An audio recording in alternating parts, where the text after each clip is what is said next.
friends, welcome to Sarah's Next Chapter. My name is Sarah and this is the little corner of the internet where I share all my book related thoughts and musings with you guys. So in today's video, you might have noticed it's looking a little bit gothic in here. I've got my pillar candles lit, got a couple of pumpkins that I'm hoping you can see in the background because today I'm going to be sharing with you the 4 classic gothic horror books that I think you need to read, and I'm going to be giving you the reasons why. So as always, grab your beverage of choice and let's get into it.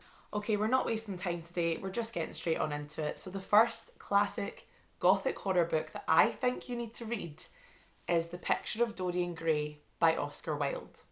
I'm going to read a little synopsis just so that I keep myself coherent in this video, because I can go off on tangents, believe it or not. But just a little side note, my English teacher told me to read this book when I was in 6th year, which I don't know if you guys are all from the UK, whoever's watching this. 6th year of high school, I was maybe 16, 17. And I'm glad I waited a couple more years before I read this book, because whilst he was absolutely right and this is a fantastic book and it was a great recommendation for me personally, I'll give another bit of a backstory. I was a little goth emo kid in high school, so I think he was like, you know what, you're going to like this. And he was right. I'm glad I waited a couple more years because I don't think in 6th year I was emotionally mature enough or just mature enough in general to read this book, because this book deals with some pretty mature themes, let's just say. Let me read you a quick synopsis that I have right here on my trusty laptop, Wikipedia, just so that you get the feel for what happens in this book. The Picture of Dorian Gray is a philosophical fiction and gothic horror novel by Irish writer Oscar Wilde. The story revolves around a portrait of Dorian Gray, painted by Basil Hallward, a friend of Dorian's and an artist infatuated with Dorian's beauty. Newly understanding that his beauty will fade, Dorian expresses the desire to sell his soul, to ensure that the picture, rather than he, will age and fade. This wish is granted, and Dorian pursues a libertine life of varied, amoral experiences while staying young and beautiful. All the while, his portrait ages and visually records every one of Dorian's sins.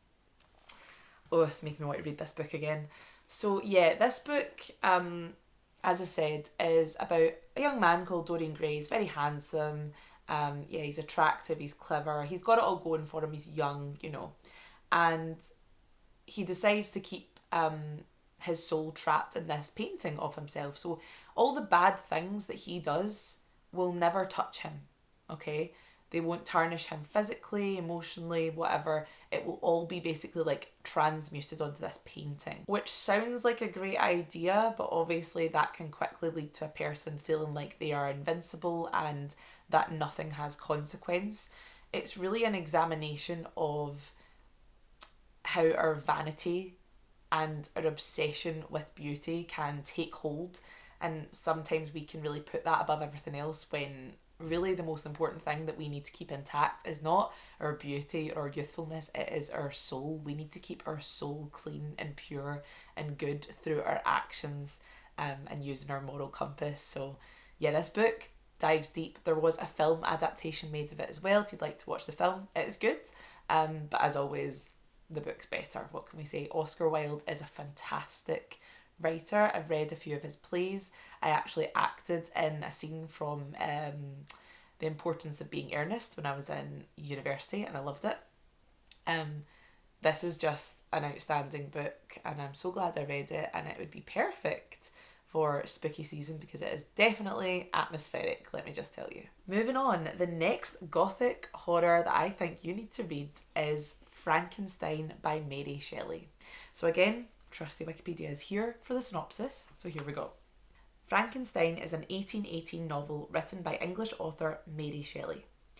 Frankenstein tells the story of Victor Frankenstein, a young scientist who creates a sapient creature in an unorthodox scientific experiment. Shelley started writing this story when she was 18, and the first edition was published anonymously in London on January the 1st, 1818. When she was 20, her name first appeared in the second edition, which was published in Paris in 1821. Frankenstein is one of the most well-known works of English literature, infused with elements of the Gothic novel and the Romantic movement. It has had a considerable influence on literature and on pop culture, spawning a complete genre of horror stories, films and plays. Yeah, I think we all kind of know the brief story of Frankenstein. As it said, this creator, Victor Frankenstein, creates a quote-unquote monster. He basically decides that he wants to infuse life into a body that he has cobbled together, let's just say. What I find really fascinating about this book, I mean, Mary Shelley writing this at 18 is absolutely astounding. Like, pop off. Pat yourself on the back, girl. I also find it really interesting. This is widely considered to be the first sci-fi novel ever, because obviously, yes, it is Gothic horror, yes, it is romanticism, but he is essentially using science to like infuse this body with life, and I just thought that was so fascinating. So well done, Mary Shelley. Honestly, you created a whole movement. Good for you. What really struck me when reading this book, this is the most recent one out of this collection that I've read. By the way, I read it last year. Oh my goodness, it's been a year. That's crazy. Wow, yeah, I read it last year, last October for a book club, and then I ended up not even being able to go to the book club meeting where we talked about it. Anyway, this book is profoundly sad. It's really tragic because Frankenstein's monster kind of just wants to be accepted, and he wants to know why he was created. Do you know what it makes me think of? If I cry, this is going to be so embarrassing. It makes me think of Barbie. Frankenstein's the original Barbie, and it makes me think of that Billie Eilish song in the Barbie movie, What Was I Made For? That makes me think of Frankenstein's monster. He's just kind of wandering around being like, why am I here?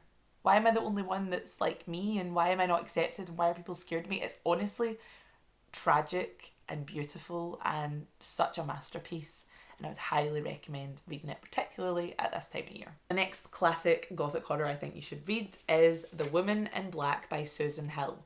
The girlies are really not coming to play with these Gothic horrors, by the way. I'm loving the female representation. The Woman in Black, you've probably all, again, heard of. You've maybe seen the film starring Daniel Radcliffe. So let me just read you the synopsis in case you're completely unfamiliar with the story. The Woman in Black is a 1983 Gothic horror novel by English writer Susan Hill about a mysterious spectre that haunts a small English town. I don't really want to read too much more on that because this is not a long book. As you can see, it's really short. So if I start going into it, I'm just going to tell you the whole book, and that would be pointless. And I think we're all vaguely familiar with The Woman in Black anyway. So yes, she's this spectre, this ghost of a woman that once lived who haunts this small town, and this man called Arthur Kipps in this book is, I was going to say reminiscing, but recalling a time when he went to live in this small town to settle this estate, and he has encounters with the ominous Woman in Black. She always seems to be around death, particularly deaths of children. This is a very, very atmospheric book, and I can honestly say the first time we see the Woman in Black in this book, my eyes filled up with tears. It was chilling, and I love it when a book can do that. So if you haven't read this, as I say, it's really short, you'll get through it in no time. Definitely pick this one up. Okay, last but certainly not least, the classic Gothic horror book that I think you need to read is Rebecca by Daphne du Maurier. Was this video motivated because I felt like I had to show off my Folio Society copy of Daphne du Maurier again? Possibly. But here we are. This book is fantastic. I read this book, I want to say like maybe 8 years ago, and I still can recall images of it from memory. It is so vivid. It is haunting. Let me read you the synopsis before I just get carried away here. So, Rebecca is a 1983 Gothic novel by English author Daphne du Maurier. The novel depicts an unnamed young woman who impetuously marries a wealthy widower, before discovering that both he and his household are haunted by the memory of his late first wife, the title character, Rebecca. Yeah. Atmospheric AF is how I would describe this book. when our protagonist arrives at Manderley House, so Manderley is where her new husband and his late wife Rebecca lived, I can honestly still picture the way like the gates are described, the garden, the house itself. If you're looking for like a gothic horror that revolves around a house, this is the one for you. Manderley is beautiful but haunting and eerie, and just, oh, the atmosphere. There is one point where our protagonist sees the ghost of Rebecca. Oh, and it's giving me chills right now. It is, Daphne du Maurier knows how to write scary books, let me just tell you. So I've also read Jamaica Inn by Daphne du Maurier, and I really want to read more of her books, so if you've read a lot of them, please let me know which ones you would recommend. But yeah, you need to read this book, and if you're feeling spenny, then I would definitely get the Folio Society edition because it's beautiful and there are loads of illustrations in it. Let me just, I mean, oh, I hope you can see that. Stunning. And it comes in this little case to keep her safe.